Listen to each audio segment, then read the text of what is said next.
إن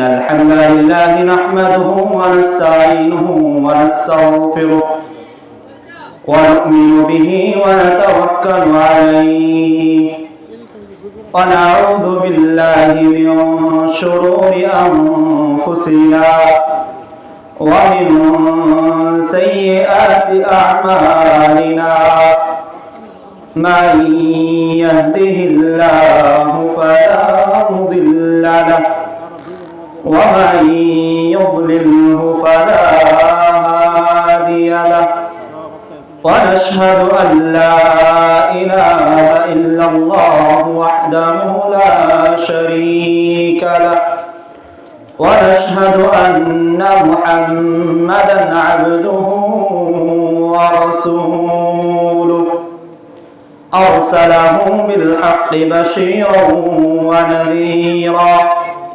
وداعيا إلى الله بإذنه وسراجا منيرا أما بعد فقد قال الله تعالى في كلامه المجيد وفي فرقانه الحميد أعوذ بالله من الشيطان الرجيم بسم الله الرحمن الرحيم فلولا نفر من كل فرقة منهم طائفة ليتفقهوا في الدين ولينذروا قومهم رجعوا إليهم لعلهم يحذرون وقال رسول الله صلى الله عليه وسلم من سلك طريقا يلتمس فيه علما سهل الله له به طريقا إلى الجنة وإن الملائكة لتضع أجنحتها رضا لطالب العلم إلى آخر الحديث الحمد لله প্রশংসা আল্লাহ রাব্বুল আলামিনের জন্য যে মহান রব্বুল আলামিন আমাদেরকে এই বছরের প্রথম মাহফিল এই অঞ্চলের প্রথম মাহফিলে বসার কিছু কথা বলার এবং কিছু কথা শোনার তৌফিক দিয়েছেন যে মহান রব্বুল আলামিন আমাকে আপনাকে সৃষ্টি করেছেন যে মহান রব্বুল আলামিন আমাকে আপনাকে রিজিক দিচ্ছেন সেই মহান রব্বুল আলামিনের জন্য কালিমাতুশ শুকর শুকরিয়া আদায় করি সকলেই বলি আলহামদুলিল্লাহ দরুদ ও সালাম বর্ষিত হোক সাইয়্যিদুল আম্বিয়া খাতামুন নবিয়্যিন মুহাম্মদুর রাসূলুল্লাহ সাল্লাল্লাহু আলাইহি ওয়াসাল্লামের উপরে যেই নবী মুহাম্মদুর রাসূলুল্লাহ সাল্লাল্লাহু আলাইহি ওয়াসাল্লামের মাধ্যমে সুন্দর একটি ধর্ম ইসলাম পেয়েছি যেই নবীর অক্লান্ত পরিশ্রমের বিনিময়ে আমরা সুন্দর ধর্ম পেয়েছি সেই নবীর উপরে দরুদ পাঠ করি সকলে বলি সাল্লাল্লাহু আলাইহি ওয়াসাল্লাম সম্মানিত মুসল্লিবৃন্দ আজকের এই মাহফিলের অনুষ্ঠানে উপস্থিত আছেন অত্র এলাকার সম্মানিত মুরব্বী অত্র মাহফিলের সম্মানিত সভাপতি শেখ জাফরুল্লাহ হাফিজাহুল্লাহ আর উপস্থিত আছেন আজকের মাহফিলের সম্মানিত আলোচক এবং বিভিন্ন আলেম উলামাগণ সামনে উপবিষ্ট সম্মানিত মুসল্লিবৃন্দ সকলকে আমার পক্ষ থেকে এবং অনুষ্ঠানের পক্ষ থেকে আহলান ওয়া সাহলান ওয়া মারহাবান বিকুম সম্মানিত উপস্থিতি আজকের সংক্ষিপ্ত সময়ে যে বিষয়টি নিয়ে আমি কথা বলার ইচ্ছা পোষণ করছি সেটি হচ্ছে ইলম অর্জন করার গুরুত্ব ও তাৎপর্য আজকে বর্তমান একটা সময় চলছে যেই সময়ে অন্যায় অত্যাচার জুলুম নির্যাতন এটা মানুষের কাছে বেড়েই চলছে মানুষের কাছে খুন খারাপি এটা কোনো বিষয় হয়ে দাঁড়িয়েছে না আজকে বর্তমান সমাজে আপনার পিতা আপনার কাছে নিরাপদ না আপনার সন্তান আপনার কাছে নিরাপদ না এই মুহূর্তে আজকের যে বিষয় সেটা হচ্ছে ইলম অর্জন করা ইলম মানে হচ্ছে আমি আপনি দুনিয়াতে চলছি ফিরছি আমার আপনার মাথার মধ্যে যা আসছে সেটাই হচ্ছে একটা জ্ঞান সেটা হচ্ছে একটা ইলম কিন্তু আমার যে বিষয় সেটি হচ্ছে ইসলামী জ্ঞান ইসলামী শিক্ষা ইসলামী জ্ঞান অর্জন করা আল্লাহ রাব্বুল আলামিন কুরআনুল কারীমে বলেছেন, ফাআলাম আন্নাহু লা ইলাহা ইল্লাল্লাহ, তোমরা জেনে রাখো, তোমরা শুনে রাখো, আল্লাহ ব্যতীত সত্যিকার অর্থে কোনো ইলাহ নেই। আজকে আপনার সন্তানকে, আপনার ছেলেকে, আপনার মেয়েকে, আপনার নাতিকে আপনি একটা প্রতিষ্ঠানে ভর্তি করাচ্ছেন, সেখানে আপনার সন্তানকে, আপনার পিতাকে, আপনার নাতিকে এমন শিক্ষা দেওয়া হচ্ছে যে শিক্ষার মধ্যে সে এটা শিক্ষা অর্জন করছে না যে তার রবকে, তার নবীকে, তার দ্বীন কি, সে কিসের মাধ্যমে পরিচালিত হবে। তাকে শিক্ষা দেওয়া হচ্ছে কি, দুনিয়ার যেই ভোগ বিলাসের বস্তু আছে, দুনিয়ার যেই অনাকাঙ্ক্ষিত বস্তুগুলো আছে, সেই বস্তুগুলো মানুষকে শিক্ষা দেওয়া হচ্ছে। আজকে আপনার শিক্ষা বিদ্যালয়গুলোর দিকে তাকান, আপনার প্রাথমিক বিদ্যালয়গুলোতে তাকান, যেখানে প্রাথমিক স্তরগুলো আমাদের হওয়া উচিত ছিল ইসলামী শিক্ষার কেন্দ্রবিন্দু, ইসলামী শিক্ষার মূল কারখানা, সেটা আজকে হয়ে গিয়েছে সেখানে শিক্ষা দিচ্ছে এমন কিছু শিক্ষা যেই শিক্ষার দুনিয়াতে তেমন কোনো ফায়দা হচ্ছে না, আর আখিরাতে তার ফায়দা কোনো হচ্ছেই না। সেটা তো দূরের কথা, আপনার আমার সন্তান, সেই সন্তানটা বেড়ে উঠবে একটা ইসলামিক ধারায়, ইসলামিক পরিবেশে, কিন্তু সেই সমাজ, সেই পরিবেশ, সেই পরিস্থিতি বর্তমান সময়ে নেই। আল্লাহ নবী সাল্লাল্লাহু আলাইহি ওয়াসাল্লাম এই ইলম শিক্ষা, এই জ্ঞান অর্জনের ব্যাপারে আল্লাহ নবী সাল্লাল্লাহু আলাইহি ওয়াসাল্লাম অনেক ভাবে উৎসাহিত করেছেন। আল্লাহ নবী সাল্লাল্লাহু আলাইহি ওয়াসাল্লাম বলেছেন, খায়রুকুম মান তাআল্লামাল কুরআন ওয়া আল্লামা, তোমাদের মধ্য থেকে ওই ব্যক্তি উত্তম যে কোরআন শিক্ষা অর্জন করে আবার অপরকে শিক্ষা দেয়। আপনি কোরআনের একটা অক্ষর পড়বেন, সেটার জন্য আল্লাহ রাব্বুল আলামিন 10টা লিখে রেখেছেন। আপনি যদি একটা অক্ষর শিক্ষা অর্জন করেন আর ওই শিক্ষাটা যদি আপনার কোন সন্তানকে শিক্ষা দিয়ে যান, সেই জন্য আপনি কাল কিয়ামত মাঠ পর্যন্ত কবরে শুয়ে শুয়ে সওয়াব পেতে থাকবেন। আল্লাহ নবী সাল্লাল্লাহু আলাইহি ওয়াসাল্লাম বলেছেন, ইযা মাতাল ইনসান ইনকাতা আনহু আমালুহু ইল্লা মিন সালাসাতিন, বান্দা যখন মারা যায়, মানুষ যখন মারা যায়, তার যত আমল আছে, তার যত নেক কাজ আছে, সব কিছু বন্ধ হয়ে যায়। ইল্লা মিন সালাসাতিন, তিনটা দরজা ব্যতীত, তিনটা মাধ্যম ব্যতীত সকল দরজা বন্ধ হয়ে যায়। এক, সাদাকাতুন জারিয়া, সাদকায়ে জারিয়া করে যাওয়া। সাদকায়ে জারিয়া কি? সাদকায়ে জারিয়া হচ্ছে চলমান সদকা। আপনি একটা রাস্তা তৈরি করে দিয়েছেন, আপনি একটা কূপ খনন করে দিয়েছেন, আপনি একটা মসজিদ তৈরি করে দিয়েছেন, আপনি একটা সভা অথবা সেমিনারের জন্য, ভালো কাজের জন্য দান সদকা করেছেন, অথবা কোন একটা এতিম সন্তানকে দেখাশোনা করেছেন। এই যে দান সদকাগুলো করেছেন, এগুলো হচ্ছে সাদাকাতুন জারিয়া, প্রবাহমান সদকা। আপনি মারা গিয়েছেন, আপনি কবরে শায়িত আছেন, তারপরেও আল্লাহ রাব্বুল আলামিন আপনার পক্ষ থেকে আপনার কাছে এই যে কাজগুলো করে গিয়েছিলেন, এই কাজের জন্য আপনার কাছে সব প্রতিদান পাঠাতে থাকবেন কাল কিয়ামত পর্যন্ত। দুই, এমন জ্ঞান যেই জ্ঞানের মাধ্যমে অন্য উপকৃত হয়, অন্যজনকে উপকৃত করা যায়। আপনি আজকে একটা কোরআনের আয়াত পড়েছেন, আপনি একটা হাদিস জেনেছেন, আল্লাহ নবী সাল্লাল্লাহু আলাইহি ওয়াসাল্লাম বলেছেন, বাল্লিগু আন্নী ওয়ালাউ আয়া, আমার কাছ থেকে একটা আয়াত যদি জেনে থাকো, আমার কাছ থেকে একটা বাণী যদি জেনে থাকো, তাহলে সেটা মানুষের কাছে প্রচার করে দাও। আল্লাহ নবী সাল্লাল্লাহু আলাইহি ওয়াসাল্লাম আরেকটা হাদিসে বলেছেন, মান দাল্লা আলা খায়রিন কাফাইনিহি, যে ব্যক্তি ভালো কাজের পথ দেখিয়ে দেয় সে ওই ব্যক্তির মতোই। আপনি যদি একজন ব্যক্তিকে ভালো পথ দেখিয়ে দেন, ওই ব্যক্তি ওই কাজটা করে যতটুকু না সওয়াব পাবে, ঠিক ততটুকু সওয়াব আপনি পাবেন, অথচ আপনার সওয়াব থেকে কোনো কমতি করা হবে না। আপনি আমি চিন্তা করতে পারি, আমি যে এই যে মানুষকে পথ দেখাচ্ছি, আমাকে যে সওয়াব দেওয়া হচ্ছে, আরেকজন ব্যক্তি থেকে কি কম করে দেওয়া হচ্ছে? না। আল্লাহ রাব্বুল আলামিনের কাছে কি কম আছে? আপনাকে দিবেন, এটাকে আল্লাহ রাব্বুল আলামিন কি মনে করবেন? পশ্চিম কালেও নাই। আল্লাহ নবী সাল্লাল্লাহু আলাইহি ওয়াসাল্লামের হাদিস, যে ভালো কাজের যদি পথ দেখিয়ে দেয়, ভালো কাজ যদি দেখিয়ে দেয়, তারপরে সে ভালো কাজ করার নেই, যে করছে তার মতোই সে সওয়াব পেতে থাকবে। আপনি আমি একটা জ্ঞান অর্জন করেছি, আপনার সন্তান একটা জ্ঞান অর্জন করেছে, আপনার সন্তান একটা ইলম অর্জন করেছে, ওই ইলমটা সে আবার প্রচার করছে। ওই প্রচারের মাধ্যমে আল্লাহ নবী সাল্লাল্লাহু আলাইহি ওয়াসাল্লামের হাদিসের মাধ্যমে যেটা জানতে পারলাম, আল্লাহ রাব্বুল আলামিন তাকেও ওই বিনিময়টা দিতে থাকেন। আপনি মারা গিয়েছেন, আপনি একটা ইলম অর্জন করেছেন, সেটা আবার আরেকজনকে শিক্ষা দিয়েছেন। এই কারণে ওই যে শিক্ষা দিয়েছেন, এই শিক্ষা দেওয়ার কারণে আপনি মারা যাবেন, মারা যাওয়ার পরেও আপনার কাছে একটা নেকি, একটা সওয়াব, এটা আপনার কাছে কাল কিয়ামত পর্যন্ত পৌঁছাতে থাকবে। তিন, আও ওয়ালাদিন সালিহিন ইয়াদউ লাহু, সৎ সন্তান, যেই সৎ সন্তান আপনার জন্য, আপনার পিতামাতা, আপনি পিতামাতা আপনার জন্য দোয়া করবে। আজকে আপনি মারা গিয়েছেন, আপনার সন্তান আপনার জন্য দোয়া কি সেই জিনিসটা জানে না। আপনার সন্তান আপনার জন্য কিসের দোয়া করবে? আপনি মারা গিয়েছেন, মারা যাওয়ার সময় আপনার সম্পত্তি থেকে এই সন্তান কতটুকু পাবে?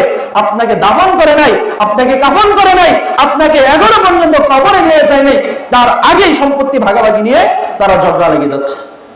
আপনি কি চান না আপনার সন্তান আপনার জন্য দোয়া করুক?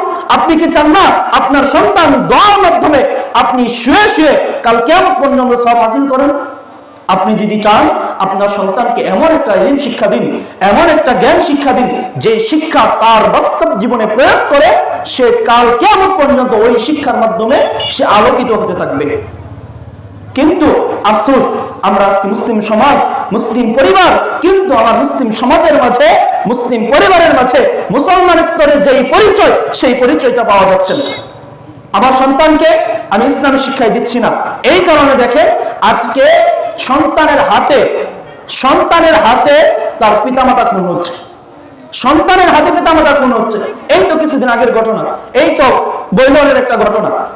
একজন সন্তান তাকে ছোট থেকে বড় করেছে, মায়ের কোলে প্রস্রাব করেছে, মায়ের বিছানায় প্রস্রাব করেছে, একদম ছোট, তাকে খাইয়েছে, তাকে পরিয়েছে, গোসল করিয়েছে। তারপরেও ওই সন্তান যখন তার হাত পা গজিয়েছে, হাত পা বড় হয়েছে, ওই সময় তার নেশার জন্য তার পিতামাতাকে খুন করেছে। এমন ভাবে খুন করেছে, খুন করে আবার ঘরের মধ্যে, যেখানে খুন করেছে ওই ঘরের মধ্যেই তাকে আবার মাটির নিচে পুঁতে রেখেছে। আপনি চিন্তা করতে পারেন এটা কি মুসলিম সমাজের একটা পরিস্থিতি হতে পারে? আল্লাহ নবী সাল্লাল্লাহু আলাইহি ওয়াসাল্লামের আগের যে যুগ, আইয়ামে জাহিলিয়াতের যে যুগ, সেই যুগটাকে বর্তমান সময় হার মানাচ্ছে। আমরা বলছি আধুনিক যুগ, আধুনিক যুগ। আরে ভাই, কিসের আধুনিক? আধুনিকতা কি এটা যে আমি উলঙ্গ হয়ে ঘুরে বেড়াবো? আধুনিকতা কি এটা যে আমি আমার পিতামাতাকে খুন করব? আধুনিকতা কি এটা আমি অন্যায়ভাবে আরেকজনের উপরে জুলুম করব? বর্তমান সময়ে আধুনিকতা এগুলো হয়ে গিয়েছে। অথচ আল্লাহ নবী সাল্লাল্লাহু আলাইহি ওয়াসাল্লাম এইগুলো থেকে কত ধরনের সতর্ক করেছেন। তাই যেই বিষয়টি নিয়ে আমি কথা বলছিলাম সেটা হচ্ছে ইলম অর্জন করার ফজিলত। আল্লাহ নবী সাল্লাল্লাহু আলাইহি ওয়াসাল্লাম বলেছেন, তালাবুল ইলমি ফরিদাতুন আলা কুল্লি মুসলিম, প্রত্যেক মুসলিম বান্দার উপর ইলম অর্জন করা ফরজ। ইলম অর্জন করা ফরজ। কোন ইলম অর্জন করা? যে সন্তান জানবে তার নবীকে, সন্তান জানবে তার আল্লাহকে, সন্তান জানবে ইবাদত কি, সন্তান জানবে মানুষের সাথে কিভাবে ব্যবহার করতে হয়, সন্তান জানবে কোরআনটাকে কিভাবে পড়তে হয়। কিন্তু আজকে কতজন সন্তান, কতজন যুবক তারা কোরআনটাকে ভালোভাবে পড়তে পারছে? কোরআনটা কতজন ভালোভাবে পড়তে পারছে? আপনি একটু তাকান তো আপনার সমাজের দিকে, আপনি একটু তাকান তো আপনার পরিবারের দিকে। আপনার পরিবারের কতজন লোক সে কোরআনটাকে ভালোভাবে পড়তে পারছে? অথচ আল্লাহ রাব্বুল আলামিন কোরআনে বলছেন, ইকরা বিসমি রাব্বিকাল্লাযী খলাক, পড়ো তোমার প্রভুর নামে যিনি তোমাকে সৃষ্টি করেছেন। অথচ আমরা পড়ছি এমন কিছুর মাধ্যমে যেটা কোনো ইসলামী শিক্ষা হতে পারে না, যেটা কোনো ইসলামী ধারার কোনো শিক্ষা হতে পারে না। আল্লাহ নবী সাল্লাল্লাহু আলাইহি ওয়াসাল্লাম এই ইলম অর্জনের ফজিলতের ব্যাপারে বলেছেন, মান সালাকা তারিকান ইয়ালতামিসু ফীহি ইলমান সাহালাল্লাহু লাহু বিহি তারিকান ইলাল জান্নাহ। যে ব্যক্তি ইলম অর্জনের জন্য আল্লাহর রাস্তায় বের হয়ে যায়, ইলম শিক্ষার জন্য আল্লাহ সুবহানাহু ওয়া তাআলার রাস্তায় বের হয়ে যায়, ওই ব্যক্তির জন্য আল্লাহ রাব্বুল আলামিন জান্নাতের পথটাকে সহজ করে দেন। সুবহানাল্লাহ। আপনি আমি জান্নাত পেতে চাই, আপনি আমি আল্লাহ রাব্বুল আলামিনের কাছ থেকে জান্নাত পেতে চাই, কিন্তু আমি আপনি আল্লাহ রাব্বুল আলামিনের কাছ থেকে জান্নাত পাওয়ার জন্য যেই কাজগুলো করার প্রয়োজন সেগুলো আমি করি না। আমি কিভাবে জান্নাতের আশা করতে পারি? আমি কিভাবে জান্নাতের আশা করতে পারি? আজকে এই যে একটা মাহফিল হচ্ছে আর পাশেই রয়েছে একটা বাজার, সেখানে কতগুলো মানুষ আর এখানে কতগুলো মানুষ, আপনি একটু চিন্তা করুন তো। ওই মানুষগুলো যদি আজকে মাহফিলে আসতো একটা জ্ঞান অর্জন করার জন্য, একটা ভালো কিছু শিক্ষা অর্জন করার জন্য, এই শিক্ষার জন্য যদি আসতো, আল্লাহ রাব্বুল আলামিন ওই ব্যক্তির জন্য জান্নাতের পথটাকে সহজ করে দিতেন, ওই ব্যক্তির জন্য জান্নাতের পথটা সহজ করে দিতেন। কিন্তু আমরা তো পারছি না।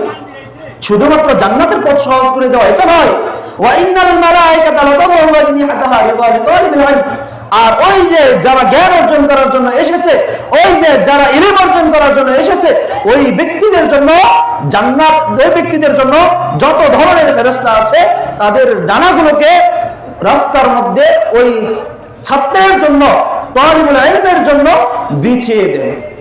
আপনার আমার জন্য, আমি যদি ইলম অর্জন করতে আসতে পারি, আমার আপনার জন্য আল্লাহ রাব্বুল আলামিনের আদেশে ওই ফেরেশতাগণ আপনার আমার জন্য তার ডানাগুলোকে বিছিয়ে দেয়। সুবহানাল্লাহ। তাহলে আপনি একটু চিন্তা করুন তো, একজন তালিবুল ইলমের কতটা মর্যাদা, কতটুকু মর্যাদা থাকলে একজন ফেরেশতা সে তার ডানাগুলোকে আপনার জন্য বিছিয়ে দেয়।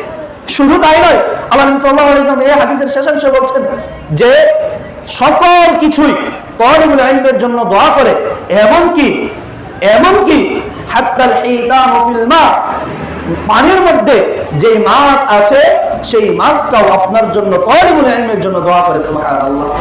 আজকে যদি আপনার উদ্দেশ্য হয় আমি এখান থেকে কিছু শিক্ষা অর্জন করব, আজকে যদি এখান থেকে একটা অর্জন করে নিয়ে যাব, এই অর্জনের মাধ্যমে আমি নিজে আমল করব, আবার মানুষদেরকে আমল করার জন্য উৎসাহিত করব, এটাই হতে পারে আপনার জন্য জান্নাতের একটা মাধ্যম। এটাই হতে পারে আপনার জন্য জান্নাতের একটা মাধ্যম। কিন্তু আফসোস, ওই যে বাজার, সেখানে অনেক যুবক রয়েছে, অনেক মানুষ রয়েছে, অনেক কিছু রয়েছে, অথচ আল্লাহ রাব্বুল আলামিন এই যে এই বাগানটা রয়েছে, এই যে এই জায়গাটা রয়েছে, এখানে আল্লাহ রাব্বুল আলামিনের রহমতের যে ফেরেশতা, সেই ফেরেশতাগুলো আমাদেরকে আবৃত করে রেখেছে, ফেরেশতাগুলো আমাদেরকে আবৃত করে রেখেছে, ফেরেশতাগুলো আমাদেরকে ঘিরে রেখেছে। অথচ আল্লাহ নবী সাল্লাল্লাহু আলাইহি ওয়াসাল্লাম ভাষ্য অনুযায়ী যে দুনিয়ার মধ্যে সর্বোত্তম জায়গা হচ্ছে সেই জায়গা যেখানে কোরআন হাদিসের আলোচনা হয়, যেখানে কোরআন হাদিসের কথাবার্তা হয়, আর সর্বনিকৃষ্ট সেই জায়গা যেখানে বাজার বসে, যেখানে মানুষেরা কেনাকাটা করে, ওটা হচ্ছে সর্বনিকৃষ্ট জায়গা। তাহলে আমার আপনার যদি ইসলামী শিক্ষাটা প্রয়োজন হতো, ইসলামী শিক্ষাটা জানা থাকতো, তাহলে আমি আপনি সেই শিক্ষা অর্জন করে আমি আপনি ধ্বংস হতাম না। আজকে আমি আপনাকে বলছি না যে আপনার পরিবারকে শুধু ইসলামী শিক্ষায় শিক্ষিত করবেন। আপনি যদি আপনার পরিবারকে শুধু ইসলামী শিক্ষা শিক্ষিত করেন, তাহলে আপনি যখন অসুস্থ হবেন আপনাকে কে চিকিৎসা করবে? আপনি যখন ঘর তৈরি করবেন আপনার ঘরের ডিজাইনটা কে করে দিবে? আপনার যখন গাড়ি নষ্ট হয়ে যাবে তখন আপনার গাড়িটা কে ঠিক করে দিবে? আপনার যখন একটা বিচারের প্রয়োজন হবে আপনার বিচারটা কে করে দিবে? কে করে দিবে? তার মানে আপনি আমি ইসলামী শিক্ষা পাশাপাশি আমি আপনি ওইটাকেও করব। আল্লাহ নবী সাল্লাল্লাহু আলাইহি ওয়াসাল্লাম শুধুমাত্র ইসলামী শিক্ষার কথাই বলেননি, ইসলামী শিক্ষা অর্জন করব, ইসলামী শিক্ষার পাশাপাশি দুনিয়াবী যে শিক্ষাগুলো আছে সেই শিক্ষাগুলো অর্জন করতে হবে। আমি আপনি যদি দুনিয়াবী শিক্ষা অর্জন না করি, তাহলে আমার আপনার সমাজে ডাক্তার খুঁজে পাওয়া যাবে না, আমার আপনার সমাজে উকিল খুঁজে পাওয়া যাবে না, আমার আপনার সমাজে ইঞ্জিনিয়ার খুঁজে পাওয়া যাবে না। তখন আমি অসুস্থ হয়ে মারা যাব, আমি অসুস্থ হয়ে মারা যাব। আপনার সন্তানকে একজন ডাক্তার বানান, একজন ইঞ্জিনিয়ার বানান, একজন উকিল বানান, একজন ব্যারিস্টার বানান, একজন জজ বানান, কোনো সমস্যা নেই। কিন্তু তার প্রাথমিক যে মূল ভিত্তিটা, সেই ভিত্তিটা যেন হয় ইসলামের উপরে, সেই ভিত্তিটা যেন হয় লা ইলাহা ইল্লাল্লাহ এর উপরে। আপনার সন্তান বড় হয়ে গিয়েছে, আপনার সন্তান জানেই না লা ইলাহা ইল্লাল্লাহ মানে কি, আপনার সন্তান জানেই না নাবী কিসের তৈরি, আপনার সন্তান জানেই না আমি কার ইবাদত করব, তাহলে আপনার সন্তানকে আপনি কি শিক্ষা দিলেন? আপনার সন্তানকে আপনি কি শিক্ষা দিলেন? যে শিক্ষা তার ব্যক্তি জীবনে কোনো কাজে লাগলো না, যে শিক্ষা আপনার জন্য কোনো কাজে লাগলো না, যে শিক্ষা আপনার পরিবারের জন্য কোনো কাজে লাগলো না, সেই রকম শিক্ষা দিয়ে আপনার লাভটা কি? সেরকম শিক্ষা দিয়ে আপনার লাভটা কি? আল্লাহ রাব্বুল আলামিন কোরআন কারীমে বলেছেন, ফালাউলা নাফারা মিন কুল্লি ফিরকাতিন মিনহুম তাইফাতুন লিয়াতাফাক্কাহু ফিদ-দীন ওয়া লিয়ুনযিরু কওমাহুম ইযা রাজাউ ইলাইহিম লাআল্লাহুম ইয়াহযারুন। ফালাউলা নাফারা মিন কুল্লি ফিরকাতিন মিনহুম তাইফা, তোমাদের মধ্য থেকে কেন একটা জাতি বের হয় না, যেই জাতি সে বের হয়ে গিয়ে ইয়াতাফাক্কাহু ফিদ-দীন, দ্বীনের জ্ঞান অর্জন করবে, জ্ঞান অর্জন করে সে নিজের পরিবারের কাছে ফিরে আসবে, লাআল্লাহুম ইয়াহযারুন, যাতে করে সে তাদেরকে সতর্ক করতে পারে। অর্থাৎ আল্লাহ রাব্বুল আলামিন আমাকে আপনাকে আদেশ করছেন যে আমার আপনার মাঝ থেকে কোন ব্যক্তিকে, কিছু মানুষদেরকে বের করে দিতে হবে, যারা ইসলামী শিক্ষা অর্জন করবে, যারা দ্বীনি জ্ঞান অর্জন করবে, যারা ইসলামী শিষ্টাচার অর্জন করবে, সেই শিষ্টাচারগুলো অর্জন করে আবার বাড়িতে ফিরে আসবে। শিক্ষা অর্জন করেছে আর অর্জন করে সে ওখানে অবস্থান করেছে এটা নয়, শিক্ষা অর্জন করেছে, অর্জন করে সে বাড়িতে ফিরে আসবে। কেন বাড়িতে ফিরে আসবে? বাড়িতে ফিরে এসে সে মানুষদেরকে ভালো পথের দিকে নিয়ে আসবে। এটা হচ্ছে শিক্ষার উদ্দেশ্য। কিন্তু বর্তমান সময়ে আমি আপনি শিক্ষা অর্জন করছি এমন শিক্ষা, যেই শিক্ষা আমাকে দুনিয়াতেও কোনো উপকৃত করছে না, যেই শিক্ষা আমাকে পার্থিব জীবনে কোনো উপকার করছে না, আবার পরকালীন জীবনে কোনো উপকার করছে না। তাহলে আমি এত শিক্ষা অর্জন করে লাভটা কি? আমি একজন ব্যারিস্টার হলাম, কিন্তু আমি লা ইলাহা ইল্লাল্লাহ এর অর্থ জানলাম না, আমি কোরআন কিভাবে পড়তে হয় সেটা আমি জানলাম না, ওযু কিভাবে করতে হয় সেটা আমি জানলাম না, নামাজ কিভাবে পড়তে হয় সেটা আমি জানলাম না, তাহলে আমি এত বড় শিক্ষিত হয়ে কিভাবে করব? এত বড় শিক্ষিত হওয়ার কোনো মানে আছে? এত বড় শিক্ষিত হওয়ার কোনো মানে আছে? আমি আপনাদেরকে আজকের যেই বিষয়টা আমি মেসেজ দিতে চাচ্ছি, যেই বিষয়টা আমি জানাতে চাচ্ছি, এই তো আর কিছুদিন পরে আসছে ভর্তি উৎসব বছর, যেখানে যে সময়ে আমি আপনি আমার সন্তানগুলোকে, আমার নাতিগুলোকে, আমার পিতামাতার যেই বাচ্চাগুলো আছে, ছোট ছোট শিশুগুলো আছে, তাদেরকে আমি প্রতিষ্ঠানে ভর্তি করাবো, তাদেরকে আমি একটা ভালো স্কুলে ভর্তি করাবো। আমারই তো সময় আসছে আর কিছুদিন পরে। আপনার কাছে আমি যে বিষয়টা বোঝাতে চাচ্ছিলাম, যে বিষয়টা মেসেজ দিতে চাচ্ছিলাম, সেটা হচ্ছে আপনার সন্তানকে আপনি কিভাবে লালন পালন করবেন, আপনার সন্তানকে আপনি কি শিক্ষা দেবেন, সেই ডিসিশনটা আপনি এখন থেকে নিতে থাকেন। কারণ একজন বাচ্চাকে ভর্তি করানোর আগে আপনি কিছু প্রতিষ্ঠান দেখাশোনা করেন, আপনি কিছু প্রতিষ্ঠানে যান, সেখানে গিয়ে মানসম্মত কিছু আছে কিনা সেটাকে লক্ষ্য করেন। কিন্তু আপনার পিতা আপনার সন্তানের জন্য কি শিক্ষা অর্জন করে সে পার্থিব জীবনে লাভবান হবে এবং আখিরাতের জীবনেও লাভবান হবে, এই চিন্তাটা আমি আপনি করতে পারি না। সম্মানিত উপস্থিতি, আল্লাহ নবী সাল্লাল্লাহু আলাইহি ওয়াসাল্লাম এই শিক্ষার গুরুত্ব দিয়ে অনেক হাদিস বর্ণনা করেছেন, যেগুলো 1-2 ঘন্টার আলোচনা নয়, এগুলো অনেকক্ষণ আলোচনা করলে ওইগুলো বিষয় শেষ হবে না। তাই আমি আপনাদের কাছে আজকে যে বিষয়টা বোঝাতে চাচ্ছিলাম, আমি আপনি আমার সন্তানগুলোকে মানুষ করব, আপনি আমি আমার নাতিপুতিগুলোকে মানুষ করব, এমন ভাবে মানুষ করি, এমন শিক্ষায় শিক্ষিত করি, যেই শিক্ষা আপনার পার্থিব জীবনে, আপনার আখিরাতের জীবনে কল্যাণকামী হবে।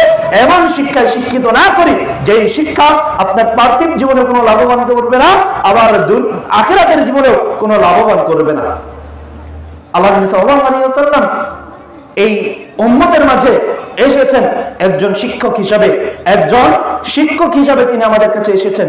তিনি আমাদের কাছে এসে আল্লাহ নবী সাল্লাল্লাহু আলাইহি ওয়াসাল্লাম ওই আইয়ামে জাহিলিয়াতের যুগ, অন্ধকারের যুগ, মূর্খতার যুগ, অজ্ঞতার যুগ, সেই যুগ থেকে আমাদেরকে বের করে নিয়ে এসেছেন কোথায়? আলোর দিকে, পথ প্রদর্শনের দিকে, ভালোর দিকে বের করে নিয়ে এসেছেন। কিন্তু আল্লাহ নবী সাল্লাল্লাহু আলাইহি ওয়াসাল্লাম মারা গিয়েছেন, আল্লাহ নবী সাল্লাল্লাহু আলাইহি ওয়াসাল্লাম চলে গিয়েছেন, আল্লাহ নবী সাল্লাল্লাহু আলাইহি ওয়াসাল্লামের পরে সাহাবীরা এসেছেন, সাহাবীরা চলে গিয়েছেন, আল্লাহ নবী সাল্লাল্লাহু আলাইহি ওয়াসাল্লাম সাহাবীদের পরে তাবিঈরা এসেছেন, তাবিঈরা চলে গিয়েছেন, তাবিঈদের আসার পরে বর্তমান যারা সাহাব আছে তারা সাহাবরা আছে। আল্লাহ নবী সাল্লাল্লাহু আলাইহি ওয়াসাল্লাম ভাষ্য অনুযায়ী ইন্নাল উলামা ওয়ারাসাতুল আম্বিয়া, নিশ্চয়ই আলেমরা হচ্ছে উত্তরাধিকারী কাদের? নবীদের উত্তরাধিকারী। আর নবীরা লাম ইউরিথু দিনারান ওয়ালা দিরহামান, তারা নবীরা কোন দিনার দিরহামের উত্তরাধিকারী করে যান নাই। নবীদের যেই সম্পত্তি আছে সেই সম্পত্তির আলেমরা আমাদের উত্তরাধিকারী যান নাই। ওয়ালাকিন, কিন্তু ইউরিথুল ইলমা, তিনি উত্তরাধিকারী করেছেন কিসের? ইলমের উত্তরাধিকারী করেছেন, এই জ্ঞানের উত্তরাধিকারী করেছেন। তার মানে আমি আপনি যদি ইলম অর্জন করি, আমি আপনি যদি ভালো শিক্ষা অর্জন করি, তাহলে আমি আপনি নবীর উত্তরসূরি হিসাবে গণ্য হব। এটা আমার কথা নয়, আল্লাহ নবী সাল্লাল্লাহু আলাইহি ওয়াসাল্লামের কথা। তাহলে আপনি একটু চিন্তা করুন, আপনি কোন দিকে পরিচালিত হবেন, আপনার সন্তানকে কোন দিকে পরিচালিত করবেন। আপনি যদি আপনার সন্তানকে একজন ভালো শিক্ষিত হিসাবে গড়ে তুলুন, তাহলে আপনাকে আমাকে ওই যে বৃদ্ধাশ্রমগুলো রয়েছে সেখানে আমার আপনার জন্য জায়গা হবে না। আজকে বৃদ্ধাশ্রমগুলোর দিকে তাকান, যেখানে একজন বৃদ্ধা মানুষ বৃদ্ধ হয়ে গিয়েছে, বৃদ্ধ হয়ে যাওয়ার পরে তার যেই দায়িত্ব কর্তব্যগুলো আছিল সন্তানের উপরে, সেই সন্তান তার দায়িত্বগুলো নিতে পারছে না। অথচ আল্লাহ রাব্বুল আলামিন বলেছেন রব্বিরহামহুমা কামা রাব্বায়ানি সগীরা, এটা আমার আমি সন্তান হিসেবে আমার পিতামাতার জন্য দোয়া করা উচিত ছিল, কিন্তু আপনি তো পারছি না। তাই আজকে আপনার সন্তানকে একজন ভালো শিক্ষায় শিক্ষিত করুন, তাহলে আপনার সন্তান আপনাকে বৃদ্ধাশ্রমে রেখে আসবে না। সেই বৃদ্ধাশ্রমগুলোর দিকে একটু তাকান, সেখানে অনেক পিতামাতা আছে যে পিতামাতাগুলো তাদের সন্তানকে অনেক বড় বড় শিক্ষিত হিসাবে গড়ে তুলেছেন, কিন্তু ওই পিতামাতার জন্য তার ঘরে, ছোট্ট একটা ঘরে তার জায়গা হয়নি। তাকে দেখাশোনা করতে হবে, এই ভয়ে তাকে বৃদ্ধাশ্রমে রেখে চলে আসছে। এটাই কি ইসলামী শিক্ষা? এটাও ইসলামী শিক্ষা নয়। ইসলামী শিক্ষা হচ্ছে আমার আপনার যেই পারস্পরিক সহানুভূতিশীল আমার আপনার মাঝে যেই সম্পর্ক, সেই সম্পর্ক হবে একটা দিনের সম্পর্ক, সেই সম্পর্ক হবে একটা আত্মার সম্পর্ক। কিন্তু আজকে এই ইসলামী শিক্ষা না থাকার কারণে একজন আরেকজনকে হত্যা করছে, একজন আরেকজনের উপর জুলুম করছে, একজন আরেকজনকে মারছে, একজন সন্তান তার পিতাকে মারছে, একজন ভাই তার ভাইকে মারছে, একজন ভাই তার বোনের সম্পত্তি দিচ্ছে না। এটা হচ্ছে ইসলামী শিক্ষা না থাকার কারণে। তাই আমি আপনাদেরকে বলছি, আপনার সন্তানকে গড়ে তুলুন, আপনার সন্তানকে একজন প্রকৃত ইসলামী শিক্ষায় শিক্ষিত হিসাবে গড়ে তুলুন, তাহলে আপনাকে আমাকে ওই যে বৃদ্ধাশ্রমগুলো আছে সেখানে যেতে হবে না। আপনার আমার পাশে অনেকগুলো মাদ্রাসা রয়েছে, এই তো পাশে একটা মাদ্রাসাতুত তাকওয়া ইসলামিয়া, সেখানে আপনার সন্তানকে দিন। সেখানে আপনার সন্তানকে কি শিক্ষা দেওয়া হচ্ছে আপনি একটু গিয়ে তাকান। আপনার সন্তানকে কি এমন কিছু শিক্ষা দেওয়া হচ্ছে যে শিক্ষা তার দুনিয়াতে কাজে লাগবে না, যে শিক্ষা তার আখিরাতে কাজে লাগবে না, সেই শিক্ষা কি দেওয়া হচ্ছে কিনা আপনি জান? আপনার জন্য তো মাদ্রাসা উন্মুক্ত, আপনার জন্য তো প্রতিষ্ঠান উন্মুক্ত, যে আপনি যখনই যাবেন তখনই আপনি খোঁজ নিতে পারবেন। আপনি খোঁজ নিয়েছেন? আপনি কি একটু খোঁজ নিয়েছেন? আপনি যান, আপনি গিয়ে খোঁজ নিন। আপনি খোঁজ নেওয়ার পরে আপনি ডিসিশন নিন, আপনি কি আপনার সন্তানকে একজন ভালো শিক্ষিত হিসাবে, ইসলামী শিক্ষায় শিক্ষিত হিসাবে গড়ে তুলবেন কিনা। আল্লাহ নবী সাল্লাল্লাহু আলাইহি ওয়াসাল্লামের একটি শেষ হাদিস বলে শেষ করছি। আল্লাহ নবী সাল্লাল্লাহু আলাইহি ওয়াসাল্লাম বলেন, কোন আলিমান, তুমি একজন আলেম হও, আও মুতাআল্লিমান, অথবা তুমি আলেমের মুতাআল্লিমান, তুমি ছাত্র হও, আও মুস্তামিআন, অথবা তুমি আলেমের কাছ থেকে কিছু শ্রবণ করো, আও মুহিব্বান, অথবা তুমি আলেমকে ভালোবাসো, ওয়ালা তাকুন খামিসান, তুমি 5 নম্বর হও না, ফাতুহলিকা, যদি তুমি 5 নম্বর হও তাহলে তুমি ধ্বংস হয়ে যাবে। অর্থাৎ আল্লাহ নবী সাল্লাল্লাহু আলাইহি ওয়াসাল্লাম বলছেন, একজন আলেম হও, আলেম যদি না হতে পারো, তুমি ছাত্র হও, ছাত্র যদি না হতে পারো, আলেমের কাছ থেকে কিছু কিছু শুনো, আর যদি তুমি তাও না পারো, তাও না পারলে তুমি আলেমকে একটু ভালোবাসো, মহব্বত করো, ওয়ালা তাকুন খামিসান।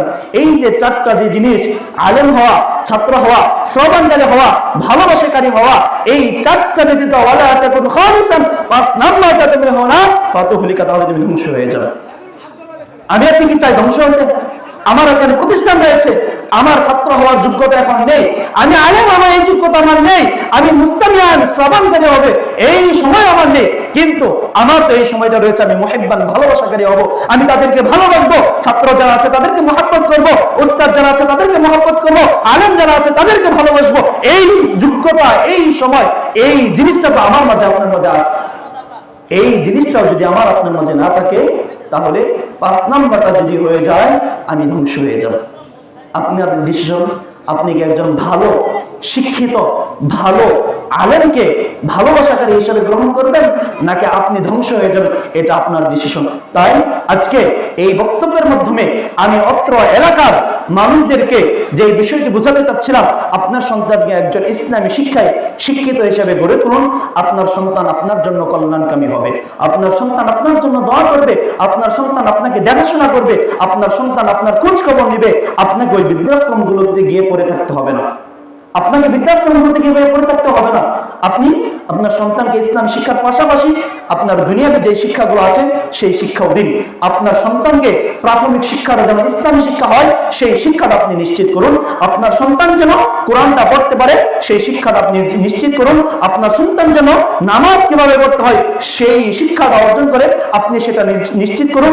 আপনার সন্তান যেন নবী সাল্লাল্লাহু আলাইহি ওয়াসাল্লাম কি বলেছেন সেই শিক্ষাটা অর্জন করতে পারে, সেই শিক্ষা শিক্ষিত করুন। তারপরে আপনার সন্তানকে ব্যারিস্টার বানান, তারপর আপনার সন্তানকে ডাক্তার বানান, তারপর পরে আপনার সন্তানকে উকিল বানান, এতে করে কোনো সমস্যা নেই, আপনাকে সেই বৃদ্ধাশ্রমে যেতে হবে না। সম্মানিত উপস্থিতি, আল্লাহ রাব্বুল আলামিনের কাছে দোয়া করি, আল্লাহ রাব্বুল আলামিন যেন আমার আপনার সন্তানগুলোকে একজন প্রকৃতপক্ষে ইসলামী শিক্ষায় শিক্ষিত হওয়ার তৌফিক দান করুন। হে আল্লাহ, আপনি আমাদের এই মাহফিলটাকে কবুল ও মঞ্জুর করে নিন। হে আল্লাহ, আমরা আজকে এই মাহফিল থেকে ভালো কিছু যেন নিয়ে যেতে পারি, আপনি আমাদেরকে সেই তৌফিক দান করুন। এবং আমি আপনাদের কাছে দোয়া চাচ্ছি, আল্লাহ রাব্বুল আলামিন যেন আমাকে একজন ইসলামের খাদেম হিসেবে কবুল ও মঞ্জুর করে নিন। আমি আপনাদের এলাকারই সন্তান, ইনশাআল্লাহ আমাকে যে কোনো সময় আপনাদের পাশে পাবেন, আপনারা আমাকে জন্য দোয়া করবেন, আমি যেন ইসলামের খেদমত করতে পারি। আল্লাহ রাব্বুল আলামিন আমাকে সেই তৌফিক দান করুন। আকুলু কওলি হাযা আস্তাগফিরুল্লাহ লি ওয়া লাকুম ওয়া লিসাইরিল মুসলিমিন ফাস্তাগফিরুহু ইন্নাহু হুয়াত তাওয়াবুর রহিম। মা'আস সালাম। আসসালামু আলাইকুম ওয়া রাহমাতুল্লাহি ওয়া বারাকাতুহু।